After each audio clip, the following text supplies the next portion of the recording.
afternoon. Okay, so once again, ayan, we are going to talk about the audit methods. Okay, so on the previous lecture, okay, so we already talked about 9001 2015, the quality management system, okay, how does the organization can able to innovate, okay, the process, their customer communication, the products and services, the operation, the system itself, okay? So for today's discussion, we're going to talk about how to do an audit, okay? So if we're going to ask a question pertaining how to do a specific audit, no, there's a lot of factors, okay, involved pertaining to auditing a management system, okay? Definitely, maraming klase ng audit. Merong financial audit, operational audit, environmental audit, security management audit, management system audit, okay, and so on. No? Now, our focus for today, since we're also using the guidelines pertaining to auditing management system under ISO 19011, therefore, we're going to talk about management system audit. Okay? Iba kasi ang specification pertaining on how to do an audit pertaining to financial management audit, occupational safety and health management audit, environmental management audit. So, maraming klase ng management system, no, ang isang organization. Okay? And at the same time, marami ring klaseng audit method per management system clusters. Okay? But for today, we're going to talk about the general practice pertaining on how to do, on how to, audit your organization's management system. Okay? So, I hope nakikita po yung ating screen, no? So, for this topic, okay, we will going to discuss about the audit methods pertaining to Clause 6 of ISO 19011, okay, or what we called guidelines for auditing management system. All right. Now, to look at the table 8A1. No? So, meaning to say, this A is all about annex. Okay? So, annex code of ISO 19011, annex E of ISO 19011. Okay? Now, table annex point 1, which is the audit method, there will be 2 by 2 metrics, okay, na kino-consider ang 19011 pertaining on how to do audit questioning, how to do auditing the operation, your management system, okay, your HR, the departments, okay, and so on, and even the process. Okay, now in this column, this row pala, we have what we call the location of the auditor. Okay, so why is it so important for us to classify the location of the auditor? Okay, now we'll go back year 2021 and 2022. Okay, so most probably this one, pandemic era. Okay, so during the pandemic era, maraming mga memorandum circulars, no, maraming mga guidelines or mandates, no, na sinusunod ng isang organization para lang makapasok sa trabaho, for them to continue the operation, no, to provide what customers needs and expectations, okay? But somehow during that time, 2021 and 2022, no? So nagamit yung specific audit method pertaining to remote audit. Okay? Now, we're talking about on-site audit, definitely the presence of auditor na andoon sa inyong site. Nasa offices, okay? Nasa location. No, na kapag sinabi naman nating remote audit, definitely the auditor wala siya doon sa site. Okay? Wala siya doon sa offices. Wala siya doon sa location. No? So, ibig sabihin, through the help of what we called online sites. Okay. So, pertaining to online sites, dyan papasok ang Zoom. Okay? Zoom platform. Okay? We have Google Meet. Okay? We also have Microsoft Vision. So, there's a lot of application to be used. Okay? Pertaining on how to conduct a remote audit.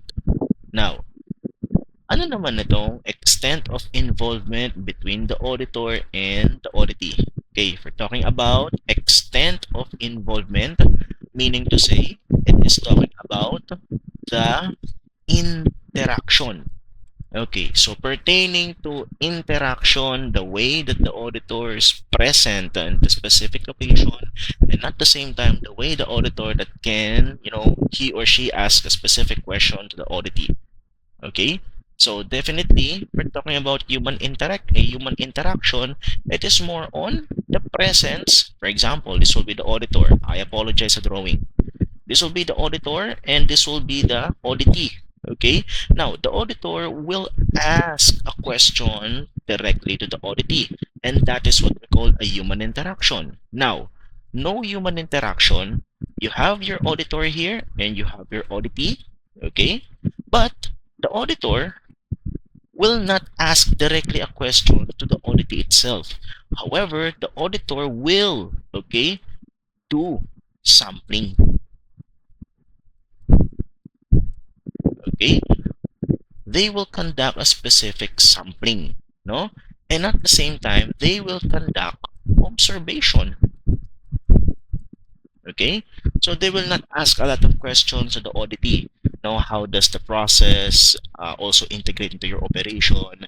Is there any kind of documented information? Okay, how did you prepare your frequency or your conduct of safety inspection? No, so no human interaction. Definitely, there will be a presence of the auditor, but they are asking a lot of questions to the auditee as well.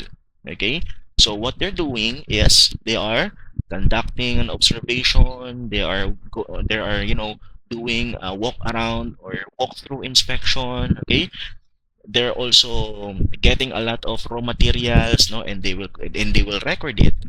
Pagka naman safety and health management system, okay, they will look to your safety and health programs, no. Once they look at your safety and health programs, they will also look into your OSH management plan frequency.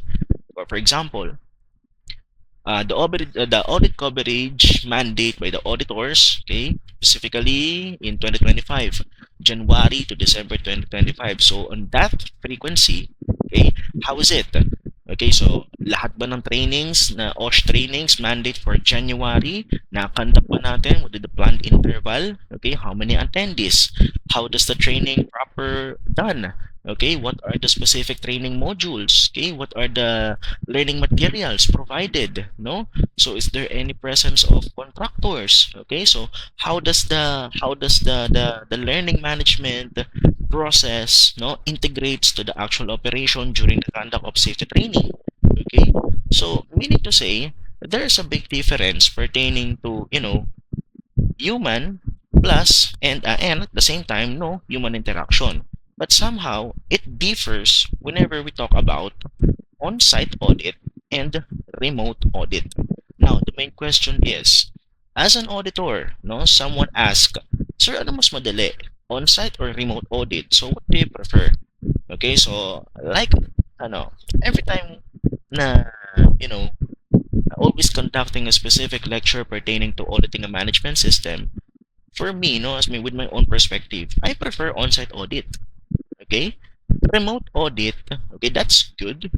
But pertaining to, as a part of with the part of risk assessment, inside of it, there is what we call getting to know the areas, the process, the environment, the system, okay, the psychological environment, the physical environment, okay, the social environment as well.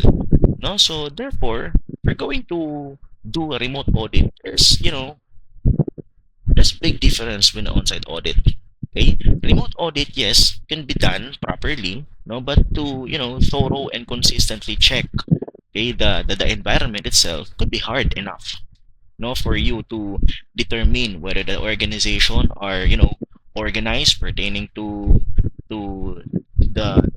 the system, no, na kanilang ginagawa, no, na kanilang ini-implement, na kanilang ini-improve or nire-review pa talaga, no. So therefore we can able to oversee, no, those prospecting conditions for you to give good points or conformity based on how they can able to do, okay, and at the same time to improve their own system.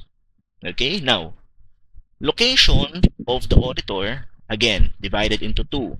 We have on-site and remote audit. Okay, now pertaining to on-site, therefore they will be having a presence of that specific location. Remote audit, there is no presence of the auditor itself at the specific location. Okay, now what are these? This first table. Okay, now pertaining to this metric, ayan, pertaining to this metric, let's focus human interaction plus on-site. Okay, so how is it, sir? Paano po namin ito i-classify? Okay, we're talking about human interaction. Of course, the auditor, for example, me as your auditor, I will ask a question directly to the auditee. Okay, now, is there any chances, sir, that the auditee ay hindi present sa site mismo? Yes. Okay? That is why pertaining prior to to conduct external audit, okay? So much better that the organization itself prepared everything. Like for example, no, not the example much. Okay, so what are those categories or what are those organizations perspective for you to prepare, no, prior to contact your external audit? Okay, so number one, first of all, you will be having your quality manual. Okay, your quality manual is not required. Okay, it's not. Why is it? It's not required. No, it's not input nor it's not registered under the ISO 9001 standard. But pertaining to ISO 10013, okay, so quality manual can also be included. Okay, pwedeng gawin, pwedeng hindi. No, so meaning to say, a quality manual, if you're going to contact, no, as the auditors, let's say, no, and the auditor, of course, they are accredited by the accreditation body, meaning to say they are allowed, no, to do an audit pertaining on how the organizations integrate their management system to the ISO standards. Okay, for example, ISO 9001, ISO 45001 2018, Occupational Safety and Health Management System. No, so how is it? Okay, so number one, no, I prefer, on my own perspective, have your safety and health plans and program first. Okay, so if you already have your safety plans and program, that will be the coverage, no, for the whole year only, no, kasi we have what we call the continual improvement, and the continual improvement as well. For example, you have your plans and programs for year 2025, then definitely we will be having a management review. Now, during the conduct of MR or management review, we're going to see, then and now approach. Okay, so then, okay, this will be our safety and health guidelines. These are the list of trainings conducted, no, on the previous. Okay, so there are few monitoring management that we succeed already. Okay, so in this year 2026, of course, what will be the new, okay, what will be the new concept of your occupational safety and health management system? Okay, so with that, once you prepare your program, the next thing, okay, is for you to implement. Okay? Kasi, we're preparing to planning, no? We're gonna use the PDCA cycle. Under the planning phase, no, andyan ang review analysis, okay? Andyan ang inspection analysis, andyan ang integration analysis, no? So once you done reviewing everything, no, that is a time that you're going to implement. Okay? So once during the implementation phase, okay? So implementation phase, kung ano ang nasa process, then dapat yun ang nagagawa sa operation phase. Okay? Kung ano ang sinasabi ng process, even the contractor, they must no, follow those guidelines.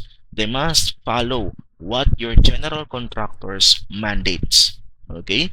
Hindi natin pwedeng sabihin during the conduct of audit na okay po, kasi po may mga contractors po kami and they have their own safety and health program. Okay? In reality, no, if we're going to basis in your national regulatory framework, okay, that's good. Your contractor, meron silang safety and health program, and even the general contractor, they also have their own safety and health program. But sabi nga natin, controlling the contractor, okay, inside of your vicinity. So definitely, kung meron man certain programs or documents or process ang contractor, it must be reviewed first by your general contractor. Okay? So after nyan, no, once you implement, therefore, you need to evaluate. Okay? Evaluate the following. Ano po bang in-evaluate natin? So the performance of your process, your operations performance, your systems performance, your employees performance. Okay? In short, the overall performance of your management system. Okay? And once you evaluate, we're going to analyze if it is passed or failed. No, that will be the qualitative checking or qualitative indicator. No, so if passed, okay, then what will be the next improvement? If failed, no, so why is it na nag-fail tayo sa specific implementation? Then after that, what will be our action plan for pertaining to the progress and improvement of our management system? Okay, and the last one is what we call the continual improvement. So basically, plan, do, check, and act will summarize your management system. No, if it is the organization can able to to improve the system, okay, or they're just doing that for the purpose of audit only. Okay, now on-site plus human interaction. For example, location 1, Marikina City. Human interaction. The auditor, no, they went at Marikina City, no, for them to do an audit. And the audit method is the auditor will ask a lot of questions pertaining on the how does the organization implement, improve, review, and monitor their processes and their system. And that's it. That will be the first, okay, audit preparation or audit method rather, no? So what are those certain compliances or conducting interview, completing checklist and questionnaires with auditees participation, okay? But somehow this one, okay, sometimes not always require. Again, we are following the guidelines, okay, the ISO 19011. So if you appreciate the ISO 19011, there is no word shall, okay, because it's not mandatory. Okay, it is the discretion of the organization if they will follow, they will create a specific checklist or not. Okay, but somehow, kung occupational safety and health ang pagbabasihan, okay, so mandated na dapat you have a certain inspection of your equipment, your raw materials, your environment, no, your workplace condition, okay, even the personnel. Alright? Now, mas matututunan natin yan once we jump pertaining to occupational safety and health management course. Okay? And this one, conducting document review with auditee participation. Now, so you can see, if you would see, no, with auditee participation as well, no, because human interaction is the auditor will ask a question to the auditee. Okay, hindi naman na kumuha ng certain document information ang auditor and then yun na. No, that's not like that. Okay? And the last one, sampling. Sampling of what? Sampling of your DI or documented information and also your record information as well. Okay. Now, next one is, what about, what happened? Okay, I see. What about this one? Remote audit plus human interaction. Okay, so ganito lang yan. Auditor, wala siya dun mismo sa location. Okay? Auditors not present in your offices, no, in your department, in your location, okay? Pero merong audit. So meaning to say, the auditor will ask a certain question or a lot of questions pertaining on the how the organization develop your process, improve your system, monitor your document, and retain your record information through remote audit only. So the presence, I will direct to the point. Your Zoom platform, nag-audit kayo through the help of Zoom platform. That will be the remote audit. Okay? Now, via interactive communication means same, conducting interview, observing work performed with remote guide, completing checklist and questionnaire, and conducting document review with auditee participation. Same perspective to this one. Conducting document review with an auditee participation, completing checklists and questionnaires with the auditee participation. But the difference is, yung isa, eto, wala sa site ang mga auditor. This one, present sa site yung ating mga auditors. Okay? Now, another thing to consider is we have what we called no human interaction but on-site. Okay? Somehow, the auditor, most likely those accredited by the accreditation body. Okay? Sometimes, the auditor will use, okay, this practice. Depends of the auditor's professional judgment and competence. Somehow, some of the auditors, no, competent, meaning to say, they are able to do an audit without asking questions. They are able to give you a certain non-conformities without asking questions. Okay? Yan yung mga way back, no, when I also conduct an external audit sa isang organization, so yung mga kasama ko, no, na mga proficient na talaga pagdating sa auditing and management system. Like, they have their laptop, no, and at the same time, the auditee, they have a lot of document information and even the record as well. Ipepresent lang nila yan, and then the auditor will, will type anything. Marami na siyang comment, no, marami na siyang findings without asking the auditee. Okay? Kasi, why? Due to observation participants. Parang ganito lang yan. Sa inyong workplace station, okay, pasok tayo ng safety and health. Merong isang worker, painter, okay? Now, during the conduct of painting activity using a spray paint, no, spray paint equipment, okay, wala siyang mask. Now, you as a competent safety officer, how would you recognize if the auditor, if the painter is, safe while conducting painting activity? So, bago mo tanungin yung tao, sir, ba't wala kang mask? Alam mo na by your own perspective na merong mali. No, there is something wrong. There is certain incompliances. No, there will be a certain risk or potential na maaaring mangyari sa isang tao. Okay? Kasi why? You're observing. You're conducting an observation. Okay? Now, another thing to consider is conducting on-site visit. No, so on-site visitation is what we called walkthrough. Okay? Walkthrough inspection, in Japanese terminology, that will be the gemba. Now, this one, and all of them, no? That is what we call assessing. Okay?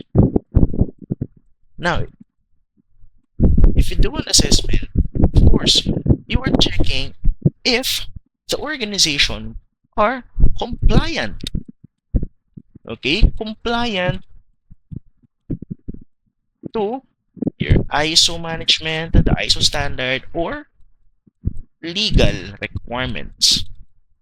Okay, now the last one, hold on. Yeah, the last one, remote audit and with no human interaction. So, same concept, but this one, there will be a presence of auditor sa inyong vicinity, but this one, during the conduct, again, of Zoom platform. Okay? So, the same concept. Observing work performed via surveillance means considering social and statutory and regulatory requirement. Social environment. Okay, so how does the organization interact with the customer?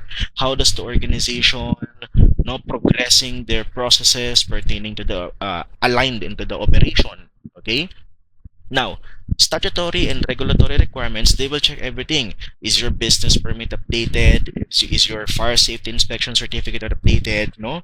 Those checklists ba na pin-repair natin, no, for you to conduct an inspection of your generator set, of your machineries, okay, of your chemical cabinet, of those chemicals present in your workplace area, no? So how did you assess? How did you conduct a specific inspection? How did you document it? No, how do you record everything? Okay? So, meaning to say, the main purpose of having audit method, wherein not all the time the auditor will ask a lot of questions sa auditee. And at the same time, not all the time, the auditee will forward a lot of documents during the conduct of audit proper. It's not like that. Always remember, there will be a two types of information, whether it could be informal information or documented information. So both information can be compliant to a specific clauses if okay, if the standard clauses stated that there is no such thing as word as shall maintain a documented and record information. Always remember that. So, ibig sabihin, for you to practice your audit preferences, okay, number one, prepare the necessary document pertaining to your processes. Okay, meaning aligned your specific document sa mga process that you have, the sequence and interaction. Number two, it's better for you to check, okay, or to assess your process kung successfully operated ba siya or, pasado ba siya sa performance evaluation or not. Okay?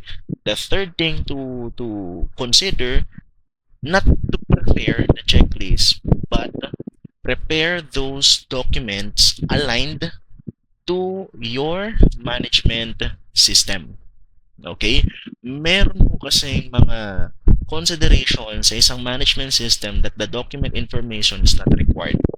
Okay? Okay. Another thing to consider, preparation of your processes, preparation of your it's not required. This is not required, no, but I prefer, no, na sa isang organization much better na meron tayong ganitong klaseng document, no, for you to analyze what are those clauses integrates sa ating operation. Okay, have your quality manual or even your environmental manual aligned to ISO 14001, TERA 9001, or even ISO 45001. Okay? Now, the third thing to consider, prepare those records based on your processes. Okay? So, what are those records? Okay, depende po yon sa inyong process, sa sequence and interaction. Now, again, number one, your manuals aligned into ISO standard or standard auditable standard. Number two, prepare a certain document information based, okay, based on your processes. Number three, prepare those record information also based into your processes. Number four, prepare your quality policy, your environmental policy, and even your occupational safety and health management policy. Okay. Number five, prepare your audit method, no, internal audit method, your IQA. No, kasi during the conduct of external audit, the auditor will also ask, they will also ask, nakapag-conduct ba ng internal audit? Ano ang frequency nyo during the conduct of your IQA? Sino-sinong mga department ang ating mga na-audit? And at the same time, may mga findings po ba yan? May mga corrective action report na po ba? Okay? And ano ang action plan ng mga auditor, ano mga auditees pertaining doon sa specific audit findings like non-conformities, minor or major. Okay, and number five, have your strategic planning with you. Okay, what strategic planning? Your strategic planning, your strategic platform, no, for this year, 2026, no? What will be your new plans and programs? What will be your continual improvement? And number six, prepare your customers satisfaction management program. So meaning to say your CSAT preparation, no? Paano tayo makikipag-communicate sa mga customers natin?